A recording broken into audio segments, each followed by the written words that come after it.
Je me présente, je m'appelle Thomas, je suis animateur à Week-end Radio, aussi animateur pour les webinaires, les lives Facebook pour Jeunes Explos. Merci à tout le monde qui est présentement avec nous. Jeunes Explos, ceux qui connaissent peut-être moins ça, en gros, c'est un organisme, on aide les jeunes évidemment à s'orienter dans leur choix de carrière. On propose des stages d'un jour aussi pour les jeunes. Puis dans le cadre de ces webinaires-ci, branchés sur mon avenir, ben, on fait découvrir des domaines, des métiers pour vraiment entamer des discussions là-dessus pour faire connaître des professions qu'on connaît peut-être un petit peu moins ou qu'on pense connaître. Et finalement, ben, il y a plein de choses à découvrir super intéressantes. C'est le partenaire cette semaine, le CU3S de la capitale nationale. Donc, évidemment, on va parler de santé. C'est un domaine qui est toujours très fascinant et que les jeunes apprécient beaucoup. C'est très intéressant. Sans plus tarder, j'ai déjà assez parlé. Je vais présenter nos experts, nos invités aujourd'hui. Hélène Bédard, nutritionniste. Merci d'être avec nous. Sarah Barbara Vincent, éducatrice spécialisée. Mélina Sévigny, agente administrative. Et Marie-Soleil Michaud, éducatrice spécialisée en santé mentale. Merci à vous quatre d'être là, premièrement. On a dit qu'on allait se tutoyer. Ça reste, c'est familier, c'est chaleureux. Fait que, au diable, les formalités dans ce cas-ci, c'est bien parfait. Moi, je veux peut-être commencer en vous demandant, et la question s'adresse aux quatre, alors c'est à qui veut répondre en premier. Ça peut vraiment devenir une discussion, comme je vous ai dit avant le webinaire. Pourquoi c'est important pour vous personnellement de participer au webinaire d'aujourd'hui pour Jeunes Explos? C'est vraiment important de faire connaître le domaine de la santé, puis différentes professions là, qui s'y rattachent. En fait, comme je disais là, tout à l'heure un petit peu dans nos discussions, on a entendu plein de choses au niveau de la santé depuis 3 ans, hein, depuis le début de la pandémie, qui a mis en relief des points positifs, des points négatifs aussi. Donc, on veut faire connaître ce domaine-là aussi, là, essayer de recruter des gens aussi dans le domaine de la santé pour qui sont intéressés, bien entendu. Parce qu'il y a de la place, puis il y a Oui. toujours une pénurie de main-d'œuvre Puis partout, mais puis ça, c'est pas vrai que ça va mal partout, là. C'est ça que je veux faire ressortir, là. Ça va pas mal tout le temps dans le domaine de la santé. Et Marie-Soleil, pourquoi c'est important pour toi de participer à Jeunes Explos? C'est la plus belle job du monde, celle qu'on fait. On a un grand privilège de pouvoir avoir un impact auprès des gens qui ont besoin de nous. Donc, pour moi, c'est important de former la relève parce que bon, c'est pas tout le monde qui va avoir le profil nécessairement pour faire cette job-là, mais ceux qui l'ont, puis ceux qui ont envie de s'investir dans cette belle expérience-là qui est la relation d'aide, la relation humaine, ben, il y a vraiment des belles expériences à vivre. Puis c'est riche autant pour la personne qu'on accompagne que pour nous-mêmes. Donc, c'est un très, très beau travail. Puis moi, ben, j'accompagne des stagiaires depuis déjà plusieurs années. Puis c'est toujours un grand plaisir de pouvoir partager ma passion parce que ça fait 20 ans que je suis pour le CLSC Basseville en santé mentale et j'ai toujours autant de plaisir à faire mon travail. Donc, voilà. Et c'est un plaisir qui va se transmettre aujourd'hui, assurément. Mélina, pour toi, pourquoi participer au webinaire aujourd'hui? Effectivement, transmettre la passion, de notre travail au sein d'une entreprise, d'un employeur, très gros, très diversifié, beaucoup de types d'emplois différents, beaucoup de nouveaux collègues avec qui on travaille, des nouvelles relations, des nouvelles choses qu'on apprend à tous les jours. C'est important. Moi, je considère aussi que vous, les jeunes, vous êtes la relève de demain, donc c'est important pour moi de vous transmettre ma passion que je fais depuis plus de 20 ans. C'est important. Puis, si vous êtes là aujourd'hui, ben, c'est parce que vous avez déjà un intérêt. Donc, je vous remercie d'être là, puis on va vous rendre ça le plus agréable possible. Et ça, c'est clair et net. Et la dernière, mais non la moindre, Sarah Barbara, pour toi, pourquoi participer au webinaire aujourd'hui puis transmettre ta passion à toi, justement? En fait, la relève, effectivement, comme un peu tout le monde l'a mentionné, est vraiment précieuse. On a besoin de vous. Et je pense que des fois, quand on veut faire un stage quelque part, on a l'impression qu'on doit être sélectionné. Je dirais, changez votre façon de penser. Dites-vous que vous avez quelque chose à nous apporter. Pour ma part, en fait, quand je reçois des stagiaires, c'est toujours un peu les deux côtés de la médaille. Donc, je vous explique qu'est-ce que je fais. Mais j'ai vraiment à cœur de savoir qu'est-ce que vous voulez venir chercher, c'est quoi vos intérêts, pour qu'on puisse répondre à votre besoin. Donc notre objectif, c'est pas de chercher la personne qui va faire la même chose que moi. L'objectif, c'est de travailler avec votre personnalité puis faire ressortir vos forces pour avoir le meilleur de vous pour, faire un beau travail d'équipe par la suite.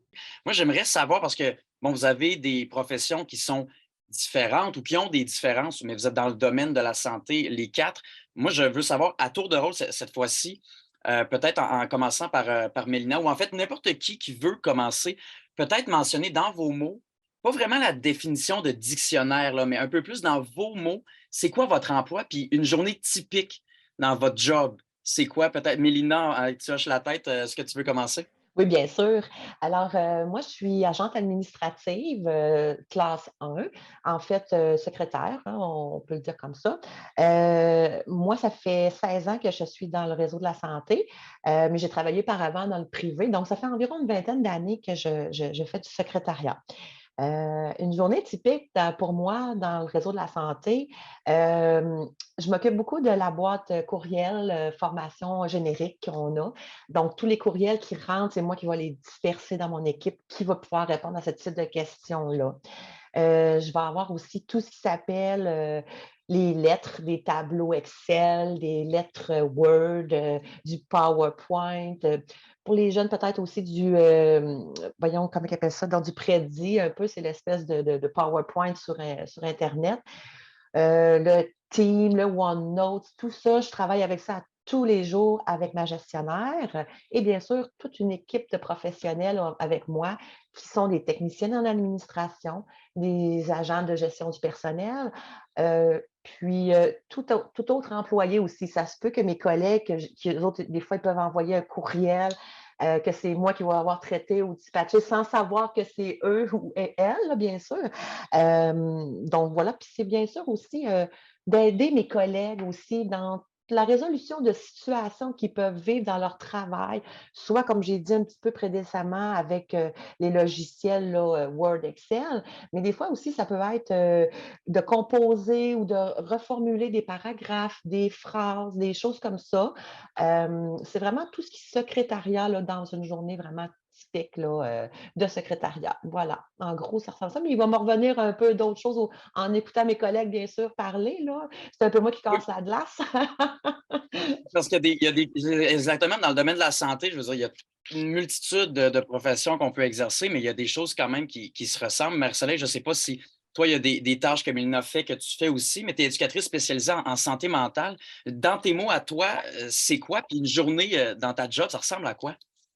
Un petit peu moins, en fait. On n'a pas tout à fait les mêmes tâches.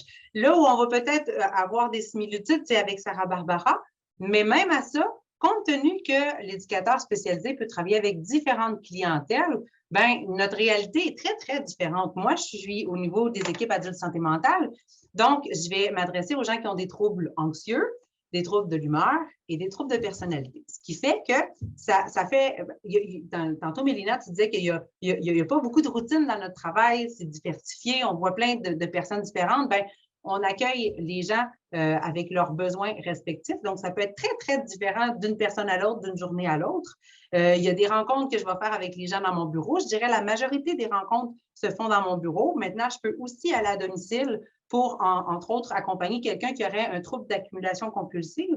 Donc, quand on a des gens qui ont de la difficulté à se départir là, qui encombrent leur logement, mais qu'ils ont besoin d'un support d'une intervenante, ça peut être quelque chose qui m'amène à aller à domicile ou pour toute autre raison qui peut être clinique. Là, à ce moment-là, je peux aller à domicile. J'anime aussi des groupes. Donc, ça fait une petite bouffée différente, une petite variante dans la semaine qui est super le fun, puis qui vraiment nous amène à parfaire nos connaissances. Parce que si j'ai à parler de troubles difficiles de l'attention auprès des gens qui sont adultes, bien là, j'acquiers plein de belles connaissances à ce niveau-là, au niveau du trouble bipolaire, au niveau du trouble de personnalité. Bref, on a une offre de groupe qui est assez large. Je vais jusqu'à la pleine conscience, qui est aussi un groupe que j'anime et que j'adore. Donc, ça, c'est trippant. Ça permet de voir plein de choses, d'avoir un travail qui est varié, puisque là, on est moins en un pour un, on est face à un groupe. Et récemment, ce qui est un nouveau défi, puis que je trouve qui est une belle opportunité, c'est de donner de la formation. Donc, de la formation au niveau de tout ce qui est risque homicidaire, suicidaire, la réalité auprès des hommes. Donc, c'est des choses qui me touchent, qui est important pour moi. Donc, de pouvoir m'impliquer à ce niveau-là, je trouve ça merveilleux. Puis sinon, ben, dans ce qu'il y a d'autres, ben, il y a des rencontres d'équipe. Donc, on n'est jamais seul dans les dossiers. Oui, on va avoir une certaine autonomie à développer puisqu'on n'est pas nécessairement plusieurs intervenants dans le même dossier, mais toujours accompagnés par un coordonnateur clinique, par des réunions d'équipe où on peut échanger puis pas se sentir trop seul face au travail qui nous est demandé. Alors, Il y a du travail d'équipe comme ce que Mélina disait avant aussi. Sarah, toi qui es éducatrice spécialisée aussi, mais on s'entend, il y a des différences aussi. J'imagine que ça a résonné un petit peu en toi, ce qu'on vient d'entendre. Mais toi, ta définition de ton emploi puis ta journée typique, là, on va dire, ça ressemble à quoi? Effectivement, comme Marie-Soleil, on fait le même travail, mais dans 2 milieux différents. Marie-Soleil est avec les adultes. Moi, je suis avec les petits cocos, donc petits cocos de 0-5 ans. Une journée typique, il n'y en a pas. Des fois, je vais à domicile chez les clients. Dans le fond, je rencontre des familles dans lesquelles il y a un enfant qui a un retard au niveau du développement du langage ou un retard au niveau du développement moteur. Donc, moi, je joue dans ma journée. Je joue avec les petits poux. Je pars le matin, j'ai mon bac de jouets et je vais stimuler le langage, je vais stimuler le développement des habiletés de jeu. Alors, je me promène avec mon auto, je vais à domicile chez les gens parce que c'est souvent plus facile d'aller rencontrer les familles dans leur milieu. Quand c'est des situations qui sont plus corsées, je dirais, quand on a des suspicions d'un enfant qui peut avoir un TSA ou d'un enfant qui peut avoir une surdité, ou en tout cas, quand on a des petits poux qui ont des besoins plus spécifiques, peuvent venir me voir au CLSC. On a une salle de thérapie. Puis là, on joue encore ensemble, mais l'objectif, c'est toujours d'amener l'enfant à stimuler ses forces puis aller un petit peu plus loin, mais surtout d'outiller le parent à vraiment comment être capable de mieux interagir puis d'amener son enfant à développer ses compétences au niveau du langage ou au niveau moteur. Donc, comme Marie-Soleil, j'ai aussi des rencontres d'équipe, on a des réunions, on doit participer à différentes formations, mais c'est sûr que le nœud de mon emploi, c'est de rencontrer les petits cocos et leurs familles. Oui, c'est intéressant aussi parce qu'il faut travailler avec les enfants, mais donner les ressources aux parents aussi pour qu'eux, après, parce que la journée de travail termine, mais eux ont leur enfant, évidemment, 24 heures sur 24. Hélène, dernière mais non la moindre, encore nutritionniste. On dirait que c'est un emploi on a une petite idée, c'est quoi en général, mais il y a plein de choses qu'on ne connaît pas, évidemment. Ce serait quoi ta définition à toi d'être nutritionniste? Puis ça ressemble à quoi une journée dans ta job? En fait, vous savez, moi, je suis en gériatrie depuis 25 ans. Je vais toujours demeurer dans ce domaine-là de la gériatrie. Alors, je peux parler des tâches du nutritionniste en gériatrie. Je ne peux pas parler pour la nutritionniste qui va travailler auprès des enfants, auprès des adolescents, tout ça, auprès d'une clientèle adulte. Donc, je vous parle un petit peu de ma journée type. Puis, c'est pas parce que ça fait 25 ans que c'est toujours la même chose, ça change tout le temps. En fait, c'est en constante évolution, puis c'est ça qui fait la beauté du travail aussi, puis c'est diversifié. Donc, une journée type, c'est que, bon, ben c'est ça, j'ai des demandes de consultation. Moi, je suis vraiment en nutrition clinique, là. Je ne fais pas de gestion de services alimentaires. Puis, je travaille auprès d'une clientèle qui est très, très malade, qui a perdu, des gens qui ont perdu beaucoup d'autonomie, hein, les gens en CHSLD. Alors, moi, j'ai fait quand même, mon poste est dans 2 CHSLD, mais j'en ai fait quand même d'autres là, pour aller prêter main forte là, à l'occasion. Alors, mes demandes de consultation principales, souvent, c'est des gens qui ont de la difficulté à avaler, qui souffrent de ce qu'on appelle de dysphagie. Alors, j'évalue leur capacité à avaler, à mastiquer. C'est quand même une évaluation assez là, poussée. Hein. C'est pas juste dire, bon, ben, OK, il y a de la misère à mâcher, on va passer à une texture, un plan d'alimentation tel. C'est quand même là, toute une bonne évaluation. Puis après ça, je détermine le plan d'alimentation. Donc, est-ce qu'on va changer les aliments pour hacher, purer? Est-ce qu'on va épaissir les liquides? En fait, on vise toujours le confort de la personne. Hein, c'est ça le but, là. En fait, ce n'est pas de les restreindre, c'est de viser le confort. Un autre type d'évaluation que je peux faire, c'est les gens qui ont perdu beaucoup de poids, qui nous arrivent là, en CHSLD, puis ont perdu des fois des 40, 50, 60 livres dans les dernières années. Hein, puis on essaie de freiner cette perte de poids-là, puis qu'ils reprennent du poids. C'est ce qu'on appelle la malnutrition, en fait. On a beaucoup entendu parler de dénutrition, malnutrition, tout ça, hein, puis en CHSLD. Alors, j'évalue un petit peu, je regarde ce qu'ils mangent, est-ce que je peux ajouter des aliments enrichis, des suppléments pour que freiner la perte de poids ou qu'ils en reprennent pour augmenter leur capacité aussi, pour, ben, je dirais, conserver leurs acquis. Par exemple, s'ils mangent mieux, ils vont mieux marcher, etc. Ils vont mieux bouger. Fait que c'est tout en... Puis aussi, il y a des évaluations pour, bon, il y a l'ostéoporose, les plaies de pression, tout ça. Si je regarde après ça, c'est de mes... donc, l'élaboration du plan suite à mes évaluations. Il y a aussi un travail interdisciplinaire qui est très, très important. Donc, à chaque jour, on travaille en interdisciplinarité.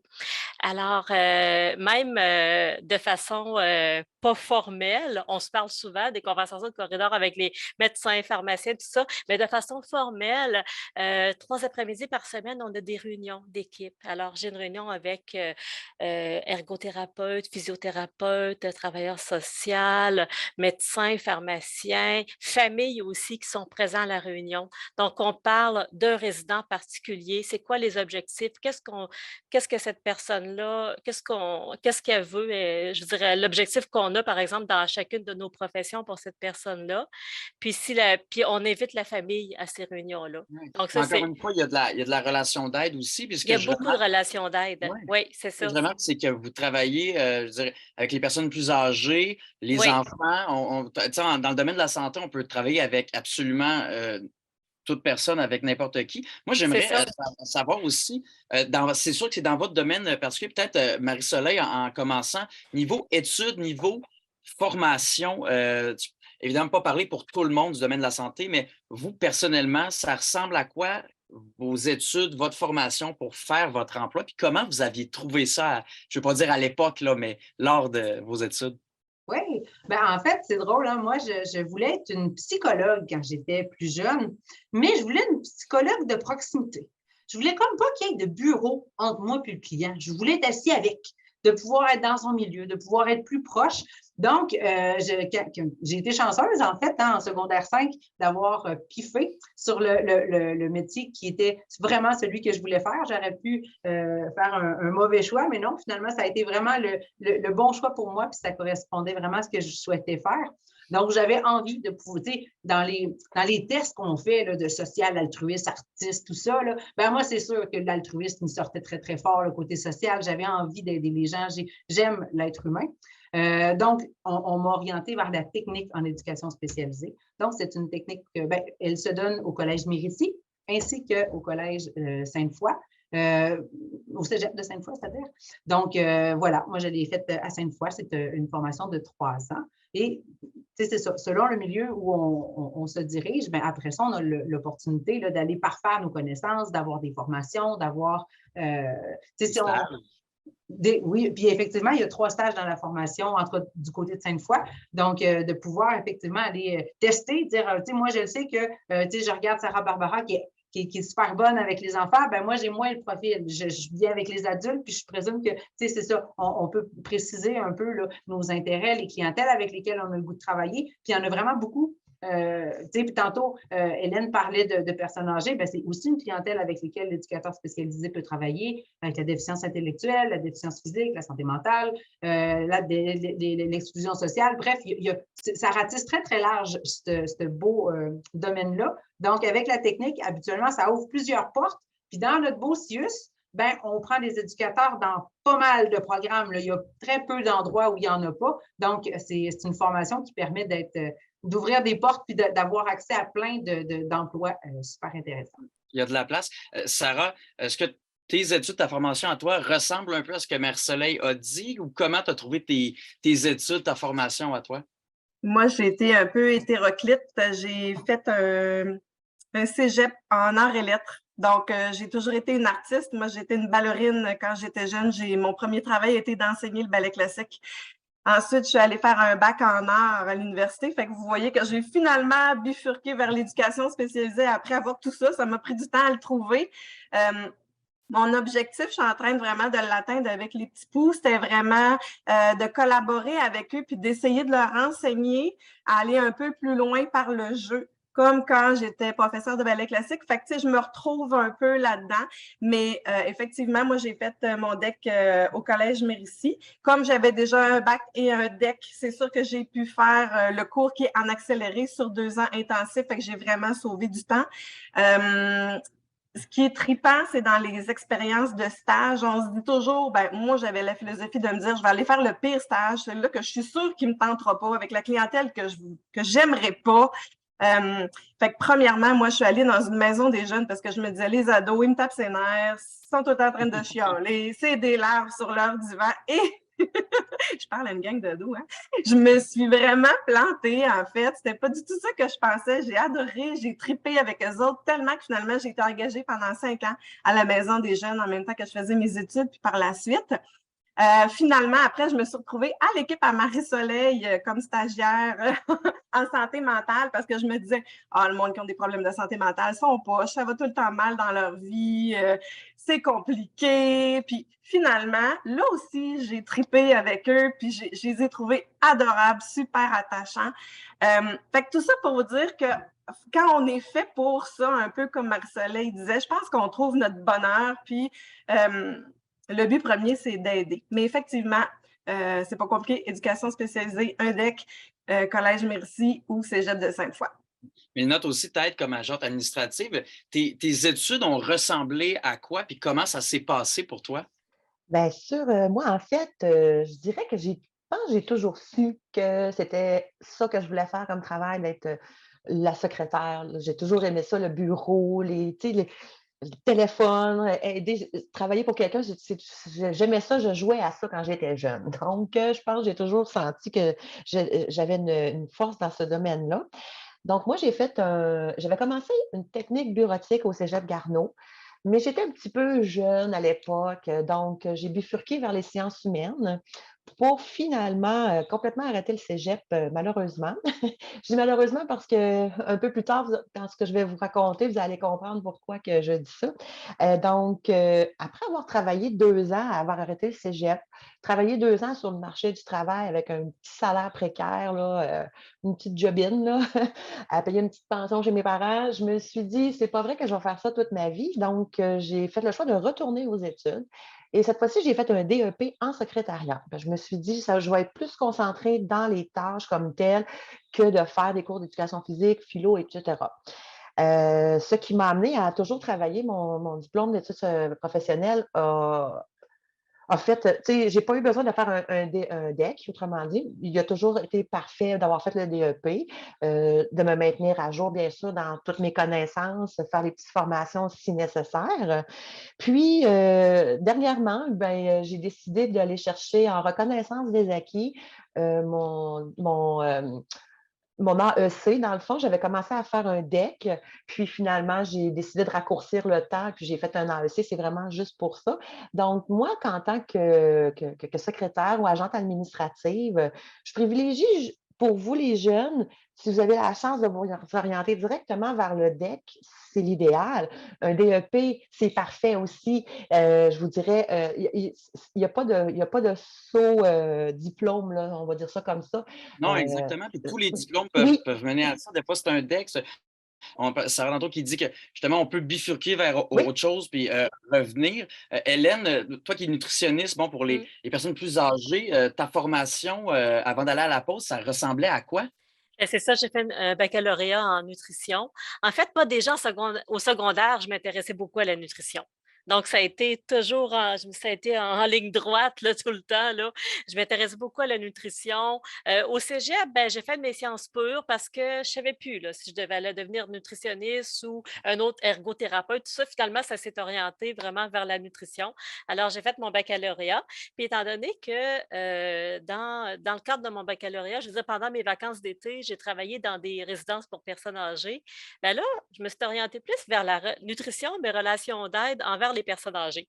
Alors, j'ai fait un certificat en gérontologie après mon bac, tout de suite après. Puis après ça, j'ai commencé à travailler, puis j'ai été tout le temps là, dans ce domaine-là. Oui. Ce que je trouve intéressant, c'est quand même, vous avez Ouais. vous êtes les quatre dans le domaine de la santé. Vous avez pris des chemins, puis il n'y a pas de mauvais chemin là, qu'on peut bifurquer. On peut savoir instantanément dans quoi on veut aller, puis tous les chemins mènent à Rome, comme on dit. Là, la question s'adresse à vous quatre et ça peut vraiment devenir une discussion. C'est à qui veut répondre en premier, mais à quel moment vous saviez que vous vouliez travailler en santé, dans le domaine de la santé? À quel moment exactement Puis je ne sais pas s'il y a un moment déclencheur, ça s'est fait vraiment sur le long. Là, on parle de Sarah qui a quand même bifurqué beaucoup, mais Mélina, tu peux commencer. À quel moment tu savais que tu voulais travailler là-dedans? En fait, c'est ça, comme je disais, moi, j'étais un petit peu vendue au service au réseau de la santé par le fait que ma mère est infirmière et mon père est infirmier. Donc, j'ai toujours vu ça dans ma famille, le réseau de la santé.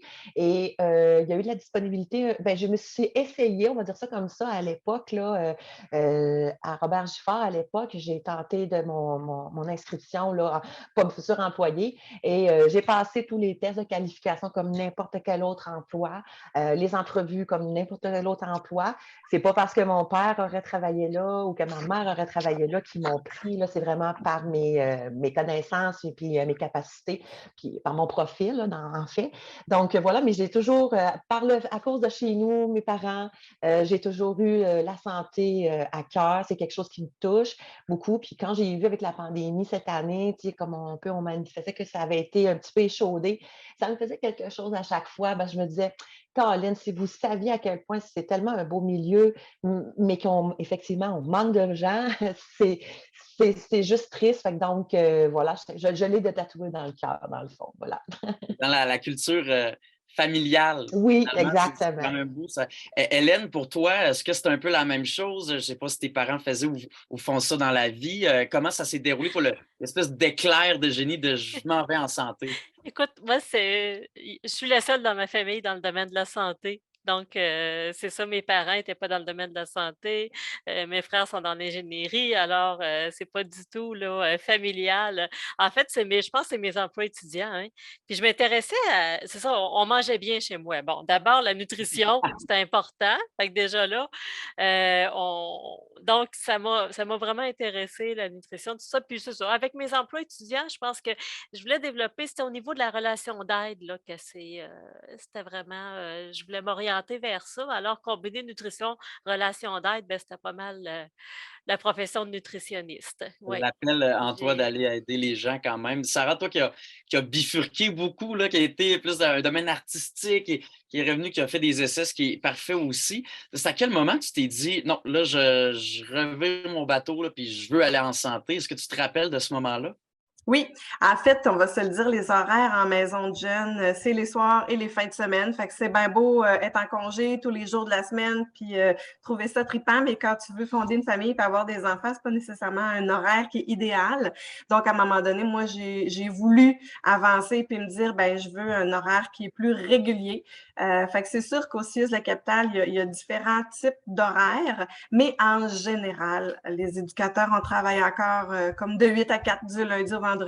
Fait que c'est vraiment ça, moi, qui a été un poids dans la balance pour dire, ben là, j'ai besoin d'une stabilité. C'est vraiment à ce moment-là que j'ai eu le déclic. C'est une stabilité, vous êtes les quatre très occupés, mais que le domaine de la santé peut offrir aussi, tu sais, si on cherche plus justement du ouais. lundi au vendredi, on est dans le sens du monde un peu, on se sent un petit peu plus. Marcella, toi, à quel moment s'est fait le déclic? Raconte-nous ce moment-là, peut-être qu'il s'est fait instantanément ou sur le long, mais d'aller en santé. Moi, je me reconnais beaucoup dans le parcours de Sarah, qui est allée tester des clientèles, puis de se dire, ah, puis moi, tu vois, c'était la santé mentale. Moi, je m'en allais en personne âgée, c'était sûr. J'avais travaillé dans les camps de vacances en déficience intellectuelle. Il y avait quelque chose de fort qui m'appelait à ce niveau-là. Puis quand j'ai goûté à la santé mentale, ben là, je suis tombée en amour et je ne pensais pas aimer ça à ce point. Là. J'ai voulu remplacer dans une résidence à un moment donné pour dépanner. Puis finalement, j'ai abouti avec un poste de soir. Puis les choses se sont comme alignées. Je pense que en fait, je pense que j'ai jamais fait de choix si tant conscient que ça. C'est la vie qui m'a amené là. Ça a toujours été wow. Tu sais, je disais que j'aimais pas beaucoup la routine. Donc, quand on est en santé mentale, chaque jour est différent, chaque jour est une nouvelle aventure. Donc, ça, j'ai bouclé ça. Puis, tu sais, je pense qu'effectivement, on est conscient que les conditions qui sont offertes par le CIUS sont alléchantes. Donc, moi, je suis rentrée par la porte de l'itinérance. J'ai fait un an là, en travail de milieu au niveau de l'itinérance à Québec. Et encore une fois, j'ai adoré mon expérience. Puis, ben, de fil en aiguille, c'est ça, hein, on a l'opportunité de postuler sur des postes, d'avoir le choix hein, d'une qualité de vie qui fait que ben là, on a moins besoin d'être là la fin de semaine. Fait que ça, pour l'instant, c'est encore ça, puis c'est bien, bien intéressant. Donc, voilà, la stabilité puis la sécurité qu'offre le CIUS. Comme tu disais, il y a possibilité d'avoir un horaire stable et de la qualité de vie, mais ça m'amène justement les qualités que vous recommandez d'avoir, pas nécessairement acquis déjà, mais que des jeunes devraient ou peuvent essayer de développer peut-être dans le cadre de votre emploi personnellement. Mélina, qu'est-ce que tu dirais qui est important de développer comme qualité pour performer dans ton emploi? Bien, c'est sûr que débrouillardise, c'est vraiment primordial. La débrouillardise, une certaine rigueur aussi dans l'exécution des tâches, parce que souvent, on va se fier sur toi pour faire des choses. C'est toi qui vas porter certains dossiers, certains mandats, donc une certaine rigueur à développer, bien sûr. Et aussi, comme je disais un petit peu plus tôt, de se garder outillé dans le sens ça va vite aujourd'hui, là, la nouvelle technologie va à vitesse grand V. Là, Team est apparu avec la pandémie, on ne travaillait pas avec ça avant, maintenant ça fait partie du quotidien. Même à ça, le téléphone, c'est presque rendu, il sonne au bureau, on est comme, oh là, c'est quoi ça? Parce qu'on est habitué. Fait que toujours se garder ouvert à la nouvelle technologie, à apprendre les choses, à constamment rester alerte à ce niveau-là. Donc, à développer, ce serait les principales. Mais bien sûr, il y a déjà des qualités de base qui sont la discrétion, entre autres. Ça, c'est très important aussi, là, surtout quand on travaille dans des bureaux, même aussi quand on travaille sur des unités de soins, ou peu importe où ce qu'on va travailler, la discrétion est de mise. Vraiment, c'est très important. La confidentialité aussi là, des patients qui peuvent venir consulter, de ce qu'on peut voir, tout ça, c'est des choses confidentielles. Donc, ça, c'est des choses qu'à avoir en soi, déjà d'avance. Garder le lien de confiance avec les Exactement. gens aussi pour qu'ils se sentent bien à l'aise. Je pense que c'est quelque chose qui est un peu partout dans le domaine de la santé. Toi, Hélène, qui est nutritionniste gériatrique, c'est quoi les qualités que sûrement tu as, mais que tu conseilles de développer chez les jeunes pour faire cet emploi-là? L'empathie, l'écoute, hein, parce qu'on travaille avec les personnes, on n'impose pas des plans, on les écoute, et on écoute leurs besoins, ce qu'ils veulent, s'ils sont d'accord avec ce qu'on propose comme solution, comme plan, tout ça. Donc, il y a beaucoup, comme je disais, empathie, écoute, l'organisation, il faut quand même être organisé.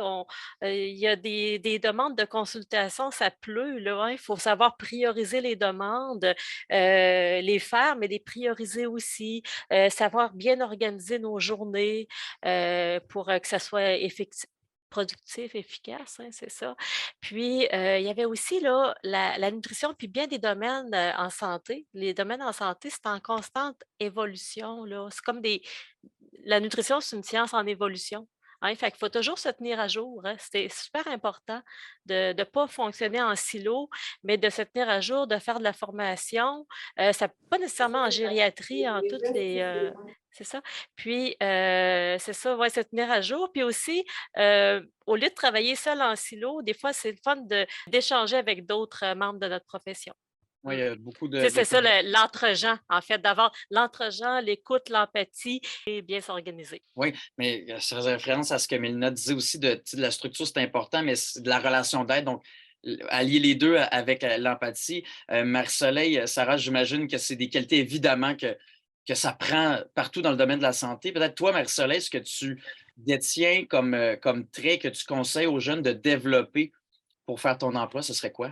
Il y a beaucoup de choses qui ont été dites. Mais moi, je pense que la base de la relation d'aide, c'est d'être capable d'établir une relation de confiance, de réussir à vraiment cerner les besoins de la personne, d'être capable d'envoyer le message de « fais-moi confiance, on va faire un bout de chemin ensemble, tu vas voir qu'on va en trouver des solutions, puis on va aller vers le changement que tu souhaites ».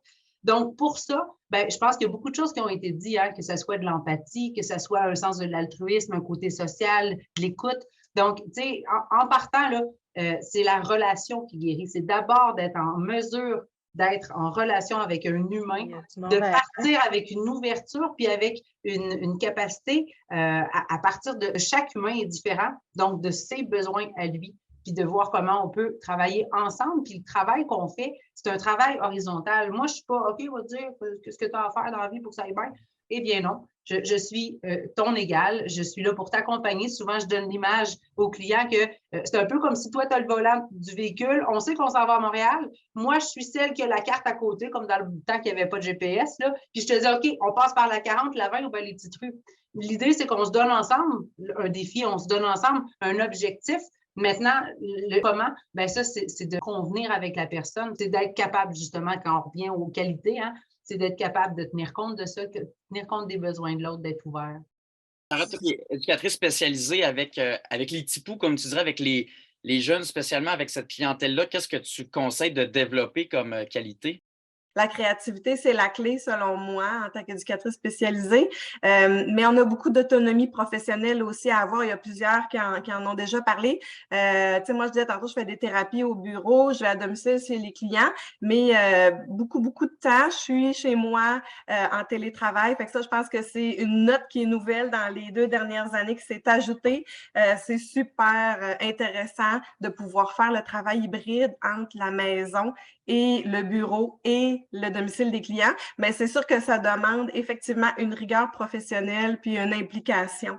On a beaucoup de travail, hein, fait que c'est sûr que si on fait semblant de travailler, il y a quelqu'un quelque part qui va s'en rendre compte, je peux pas vous le cacher. Fait que ça, c'est vraiment important d'avoir une rigueur. Je dirais qu'on travaille pas toute seule, on travaille en équipe.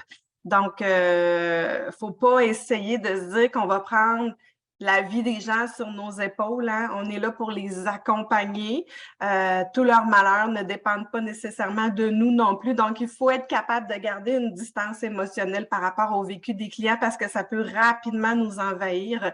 Donc, oui, on est très empathique, mais il faut faire attention à nous dans ce métier-là parce que c'est fatigant. On travaille toujours dans les émotions. Donc, faire attention à nous, c'est aussi une qualité, moi, je pense qu'il faut garder en tête. Et c'est un domaine qui est très stimulant, évidemment, la santé et vos métiers qui sont quand même différents les uns des autres, mais la curiosité, la débrouillardise, l'autonomie, le travail d'équipe, l'empathie, ça revient beaucoup. C'est pour ça que ça fait en sorte que c'est un très beau domaine. Mais justement, je me demande, qu'est-ce qu'il y a de plus valorisant dans votre métier? Vous trouvez, tu sais, vous couchez le soir puis vous dites, je suis fatigué, mais c'est pour ça que je fais cette job-là, puis j'ai hâte de revenir demain matin ou le surlendemain. Et Hélène, qu'est-ce qu'il y a de valorisant dans ton métier à toi? Ce qui est valorisant, c'est d'aider les gens. Tu sais, je veux dire, ce qui fait en sorte que je continue, ben d'abord, j'adore mon métier, j'adore ce que je fais, puis aussi, j'adore améliorer la qualité de vie des gens que je vois. Hein, c'est ça, c'est d'améliorer leur qualité de vie. Puis aussi, ben, c'est gratifiant en quelque part, là, c'est ça, là, quand on. Puis aussi, là, il ne faut pas oublier qu'on apprend aussi de nos patients. Hein, on apprend, tu sais, de travailler tout le temps en relation d'aide comme ça, on apprend. Ils nous apprennent des choses, la résilience, plein de choses, tout ça. Fait que c'est comme un échange aussi en même temps. Est-ce que Mmh. vous voyez des témoignages aussi?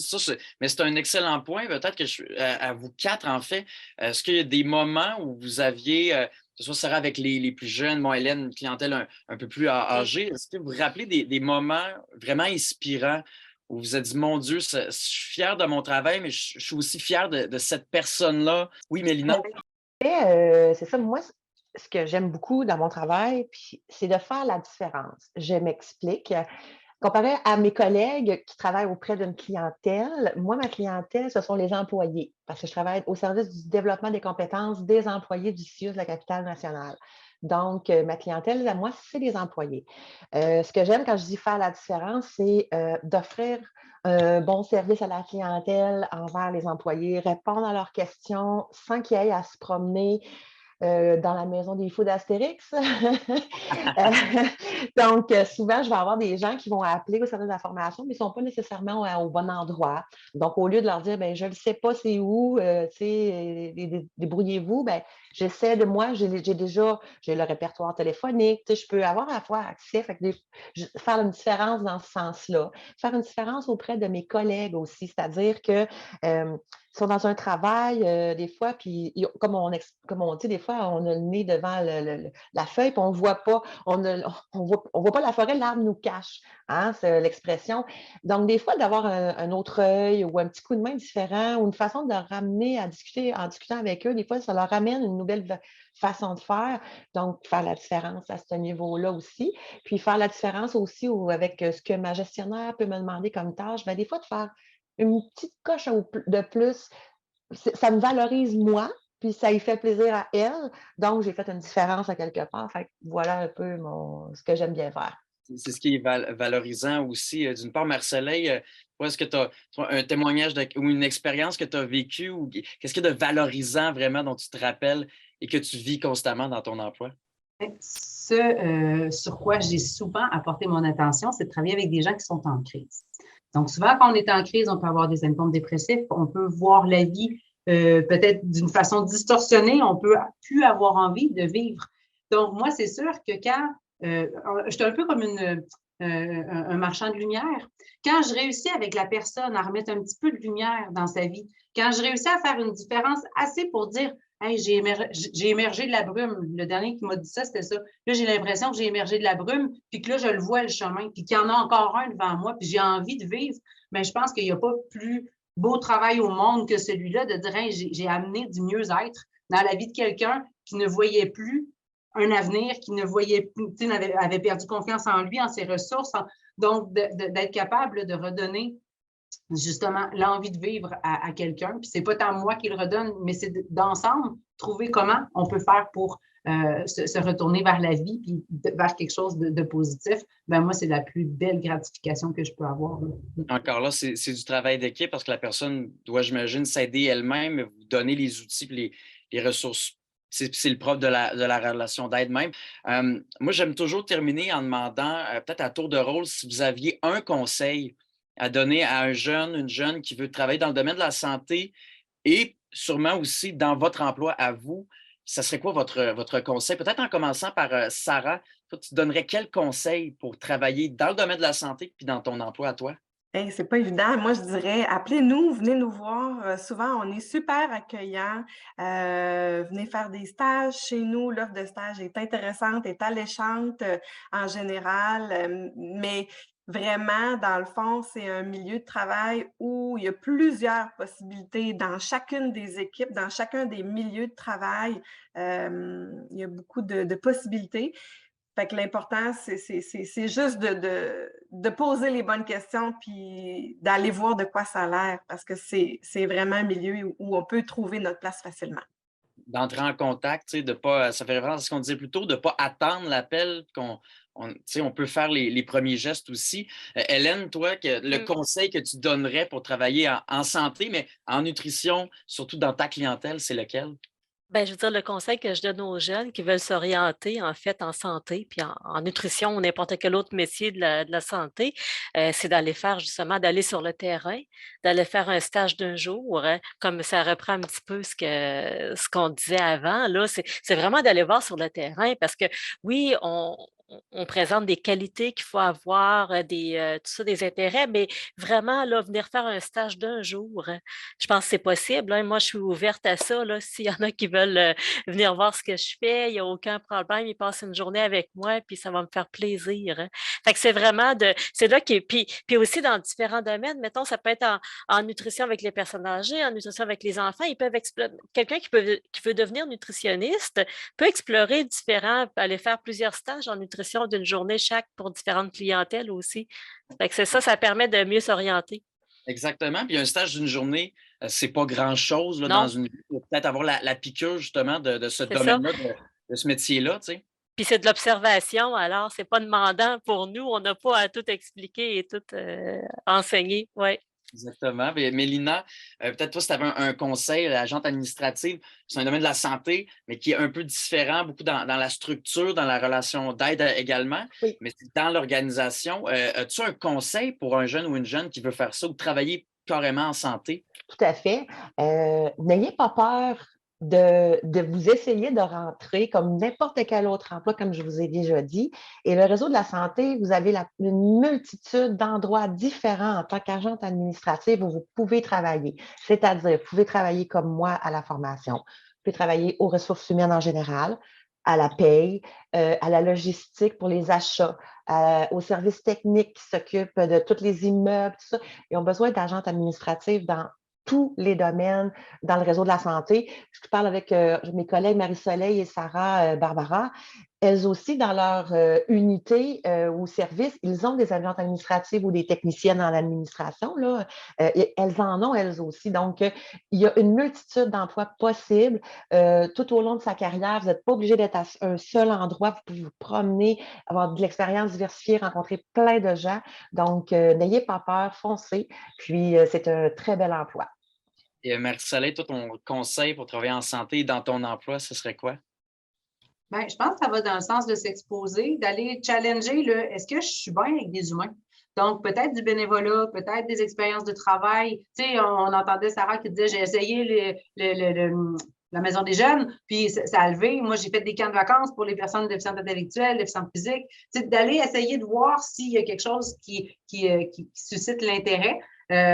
Puis bien sûr que moi aussi, je suis très, très ouverte à recevoir des stagiaires d'un jour ou au cours de la formation, mais c'est se poser des questions, puis venez nous rencontrer, ça nous fait vraiment plaisir. Oui, puis c'est super. C'est pas tombé dans l'oreille d'un ou de plusieurs sources, ça c'est clair. Donc, mais écoutez, je vous dis merci déjà là à vous quatre vraiment pour votre temps. C'était hyper intéressant. D'ailleurs, Fatima dit que c'était très intéressant. Elle vous dit merci. Juliette dit que vous étiez merveilleuse. Donc, je pense que écoutez, peut-être, il y en a plusieurs sûrement qui vont aller dans le domaine de la santé, espérons. On a toujours besoin. Donc, merci beaucoup à vous quatre. Hélène Bédard, nutritionniste, Sarah Barbara Vincent, éducatrice spécialisée, Mélina Sévigny, agente administrative, et Marie-Soleil Michaud, éducatrice spécialisée en santé mentale. Un énorme merci, vraiment. Merci à tout le monde qui a été présent. Merci à Jeunes Explos. Si vous voulez des informations, évidemment, allez voir le site du CI3S de Capitale Nationale, le site de Jeunes Explos. On a déjà entendu, là, il y a des stages d'un jour. Vous avez même de la bouche des experts. On a de la place pour des gens, pour des stagiaires. Alors, c'est sûr qu'on garde ça en note. Un gros merci à vous quatre. Merci à tout le monde. Puis passez une excellente journée. Merci beaucoup. Merci à tous. Au revoir.